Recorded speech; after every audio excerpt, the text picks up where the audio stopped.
Everyone, this is Priyanka. Welcome to my channel इंस्टालन exam fairy. आज के इस वीडियो में फ्रेंड्स हम एक टॉपिक के बारे में बहुत डिटेल डिस्कस करने वाले हैं। ये वीडियो आप सबके लिए काफ़ी इंपॉर्टेंट होने वाला है। सबसे पहले तो हम भाषा को लेकर बात करेंगे कि उसमें आपको 30 नंबर का भाषा आता है, जिसमें कि 9 नंबर पासिंग होता है। ठीक है, तो ऐसा नहीं है कि सारा का सारा ध्यान भाषा के ही पे नहीं लगा देना है। 30 में 30 पाने का कोई मतलब नहीं है। आपको 9 नंबर ही पाके क्वालिफाई करना है। इतना तो पढ़ ही लेना कि आपका 15 नंबर तक आ जाए, क्योंकि आप सेफ जोन में रहो। जब आप भाषा में क्वालिफाई करोगे तो ही आपका आगे का पेपर चेक होगा। तो ये क्वालिफाई करना मोस्ट इम्पॉर्टेंट है और कंपल्सरी है। बहुत ज़्यादा नंबर नहीं गेन करना है, 9 नंबर ही गेन करना है, लेकिन पास करना जरूरी है। अब हम बात करते हैं आपके पार्ट 2 का, जिसमें कि आपका जीके और जीएस आता है, सामान्य अध्ययन। ठीक है, पार्ट 3 में आपका सब्जेक्ट आता है। 120 में आपका जीके और सब्जेक्ट दोनों इंक्लूडेड रहते हैं। इसी नंबर पे आपका मेरिट बनता है। तो ये हमारे मेरिट के लिए 120 नंबर बहुत ज़्यादा इंपॉर्टेंट हो जाता है, और उसमें हमें कैसे बहुत ज़्यादा नंबर गेन करना है, इसको लेके बहुत सीरियसली सोचना है और पढ़ना है, और खुद में अपने आप में खुद का एनालिसिस करना है। और ये तभी हो पाएगा जब आप अपने ऊपर वर्क करोगे और अपने आप को समझोगे कि हमें किस तरह से पढ़ना है और कैसे पढ़ना है। ठीक है, आप बार बार यूट्यूब चैनल देख के उनका मैराथन या कोई क्लास लेके नहीं कर सकते। जब तक आप अपने आप को टाइम नहीं दोगे, खुद नहीं समझोगे कि हमें कैसे पढ़ना है, वो तब तक बातें नहीं समझ आएगी। क्योंकि आपका जो सब्जेक्ट है बहुत ब्रॉड है, बहुत ज़्यादा है। कोई भी बीपीएससी के तरफ से आपका पर्टिकुलर कंफर्म सिलेबस नहीं मेंशन किया गया है। ठीक है, बस एक यही है कि आपका एनसीईआरटी और एससीईआरटी बेस्ड पे ही आपका पेपर बनना है। तो हम मान के चलें कि आपको अगर 6 to 8 का एग्जाम देना है, तो 10वीं तक का एनसीईआरटी और एससीईआरटी फॉलो करनी है। वही आपको 9वीं और 10वीं को का एग्जाम देना है, तो आपका 10वीं तक का 8 से लेकर 10वीं तक का एनसीईआरटी और एससीईआरटी फॉलो करनी है। वही आपको 11वीं और 12वीं का एग्जाम देना है, तो 11वीं और 12वीं प्लस आपका 10th का भी 3 क्लास का एनसीईआरटी फॉलो करनी है। यही आपका मेन सिलेबस है और यही पढ़ना है।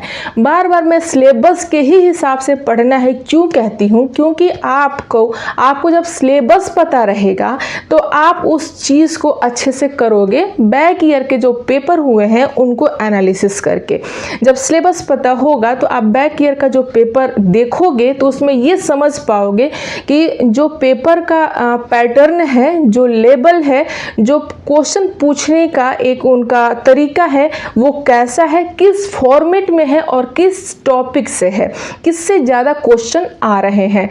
बस सीधा सा यही मतलब है। तो ये सारी चीज़ें आप तभी समझ पाओगे जब आप खुद में एनालिसिस करोगे और पढ़ पाओगे। फ़ायदा और कोचिंग लेने का मेरिट और डिमेरिट इस पे डिपेंड करता है कि बहुत सारे बच्चे कोचिंग एग्ज़ाम के एक दिन पहले तक लेते ही रह जाते हैं, नोट्स बनाते ही रह जाते हैं, और वो चीज़ें नहीं कर पाते हैं जो कि उससे कम टाइम में वो बहुत अच्छे से सेल्फ स्टडी करके कर ले जाते। बहुत सारे बच्चे अपना उसमें कवर कर ले जाते हैं। ठीक है, तो डिपेंड करता है कि आप किस गाइडलाइन में चल रहे हैं। हालांकि कोचिंग का मुझे इसलिए बहुत बेनिफिट नहीं दिखता है क्योंकि वो सारा ही टॉपिक के उनके अलग अलग टीचर होते हैं, और वो सारा टीचर अपना सारा सिलेबस मतलब नोट्स बनवाने में, छपवाने में लगे रहते हैं। तो उनको अपना बस कोर्स और अपना सिलेबस ही कंप्लीट कराना होता है, क्योंकि उसका वो पैसे लिए रहते हैं, उनका एक ये जॉब है। बट आपको सारा टॉपिक, सारा सब्जेक्ट एक साथ पढ़ना है और उसको लेके चलना है।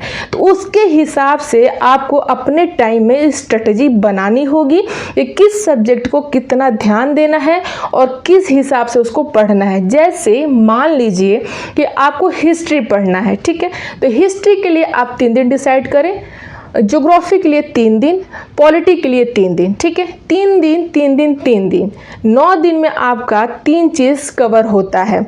उस 9 दिन का सारा पढ़ा हुआ आप 2 दिन रिवाइज के लिए रखिए, जिसमें आपने जो 9 दिन में पढ़ा है उसको एक दिन रिवाइज करना है। आप अपने सहूलियत के हिसाब से जैसे आप कर पाते हैं वैसे अपना टाइम टेबल मैनेज करिए, बट प्रीवियस ईयर के क्वेश्चन को ध्यान में रख के। उसके ही हिसाब से आपको पढ़ना है। हवा में बस यूँ नहीं पढ़ते जाना है कि बस हम पढ़ रहे हैं।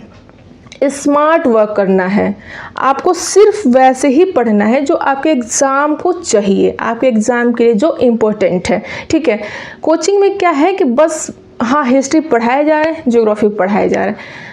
हालांकि मैं ये अगेंस्ट नहीं हूँ, आप लेना चाहते हैं कोर्स तो आप ले सकते हैं, लेकिन मोटा मोटी मान के चलिए कि आपके पास टाइम कितना है, ये अगस्त, सितंबर, अक्टूबर 3 से 3.5 महीना आप मान के चलिए। हो सकता है कि मिड नवंबर में आपका नोटिफिकेशन आए और आपका दिसंबर में एग्ज़ाम हो जाए, तो बहुत ज़्यादा टाइम नहीं है, क्योंकि इसमें जो ये TRE 4 होने वाला है उसमें कंपटीशन बहुत है, क्योंकि आपका स्टेट वाले भी बच्चे इंक्लूडेड हैं, प्लस CTET वाले भी हैं, प्लस पुराने स्टूडेंट भी हैं, तो इसमें फ़ाइट अच्छी खासी है। तो जब तक आप खुद में सेल्फ स्टडी के हिसाब से नहीं पढ़ोगे, आपका मतलब सेल्फ स्टडी करना पड़ेगा। और देखिए, सबसे पहली बात ये है कि बुक बहुत इंपॉर्टेंट चीज़ है। बिना बुक के आप पढ़ाई नहीं कर सकते, उतने अच्छे से तो नहीं कर सकते जितना कि आपको करने की अभी ज़रूरत है। तो बुक एक मार्केट से अगर GK GS की तैयारी करनी है तो कोई भी एक स्टडी गाइड आप ले सकते हैं, GK की सामान्य अध्ययन की, NCERT बेस्ड। अगर आपके पास कुछ भी है, जैसे लुसेंट है, स्पीडी है, या महेश, मतलब कोई भी अगर एक स्टडी GK की आपके पास बुक है, अरिहंत है, जो भी है आपके पास, वो बहुत है। रही बात कि प्रैक्टिस के लिए क्या ले, अलग से प्रैक्टिस के लिए किसी भी राइटर की बुक नहीं लेना है, किसी भी कोचिंग की बुक नहीं लेना है। आपको अगर आपके पास टाइम है, अगर आप उतना टाइम दे पाते हैं, तो BPSC का जो सिविल सर्विसेज के लिए सामान्य अध्ययन की बुक आती है, सामान्य अध्ययन वाली, जैसे कि सामान्य अध्ययन की एक पूर्वावलोकन करके आती है, उसमें क्या है कि आपका हिस्ट्री, पॉलिटी, जनरल साइंस, सारा का सारा सब्जेक्ट उसमें दिया रहता है। एक सिर्फ वो बुक ले लीजिए। साथ ही साथ जितना BPSC का TRE 1 हुआ है, 2 हुआ है और 3 हुआ है, इसका प्रैक्टिस बैक ईयर का जो क्वेश्चन है वो बैक ईयर का क्वेश्चन ले लीजिए। ये सिर्फ 2 बुक लेना है और आपको पढ़ना है। ठीक है, उसमें क्या है, BPSC वाला जो आप बुक लेंगे स्टडी सामान्य अध्ययन वाली, उसमें आप जब उसको सॉल्व करेंगे तो BPSC किस पैटर्न से क्वेश्चन पूछता है उसमें आपका सारा क्वेश्चन दिया है, उसमें आपका कंटेंट भी तैयार होगा, प्लस आप क्वेश्चन के लेवल को भी समझेंगे। और अगर उसी को बहुत बार प्रैक्टिस कर लेते हैं तो स्टडी जो आप गाइड लेंगे उसको भी बहुत पढ़ने की ज़रूरत नहीं है, आपका कंटेंट उसी से तैयार हो जाना है। और TRE जो आप लेंगे प्रैक्टिस के लिए, साथ ही साथ जो बैक ईयर में हुआ है 1 2 3 वाला, वो आप लेंगे तो उससे भी आपका एक क्वेश्चन का जो लेवल है समझ आने के साथ ही साथ 1-2 क्वेश्चन ऑप्शन चेंज करके उसमें से फंसने की चांसेस है। आना 40 ही नंबर का है, जिसमें आपका 5 से 6 नंबर या 10 नंबर तक आपका करंट रहता है। तो आप GK GS की बिल्कुल टेंशन ना ले, आप सिर्फ यही 2 बुक रख लें। एक BPSC वाला जो कि उसमें तमाम तरह के BPSC वाला ही क्वेश्चन रहता है, उससे आपका कंटेंट भी तैयार होगा, प्लस साथ ही साथ आप क्वेश्चन की प्रैक्टिस भी करेंगे। TRE 1 2 3 का जो आप प्रीवियस ईयर का क्वेश्चन पेपर लेंगे, बुक लेंगे उससे आप अपने आप को एनालिसिस कर पाएंगे और पेपर के पैटर्न को समझ पाएंगे। इतना GK और GS के लिए हो गया। रही बात करंट के लिए, तो करंट आपके 6 मंथ का आना है, तो जुलाई वाला से करंट अफेयर आप पढ़ना शुरू कर दें। जुलाई वाला आप करंट अफेयर देख लें, साथ ही साथ अगस्त से आप अक्टूबर तक, नवंबर दिसंबर, जब तक आपका एग्जाम नहीं होता है, वीकली करंट अफेयर देखा करें किसी भी यूट्यूब चैनल पे वीकली का, और उसका एक शॉर्ट नोट बनाते जाइए, जिससे कि आप देखते रहेंगे तो आपके टच में रहेगा, माइंड में रहेगा, और साथ ही साथ आपका जब रिवीजन करने में भी इजी होगा और चीज़ें भूलेंगी नहीं। तो ये करंट के लिए कर लीजिए, इससे ज़्यादा आपको GK GS के लिए कुछ भी नहीं करना है। रही बात सब्जेक्ट की, तो सब्जेक्ट के लिए बहुत ज़्यादा फोकस्ड होकर पढ़ने की ज़रूरत है। ठीक है, उसके लिए एक कंटेंट तैयार करिए, जो भी आपका सब्जेक्ट है NCERT बेस्ड, प्लस उसका भी वही BPSC वाला ही प्रैक्टिस सेट लीजिए, जिससे कि आप उसको भी प्रैक्टिस करेंगे।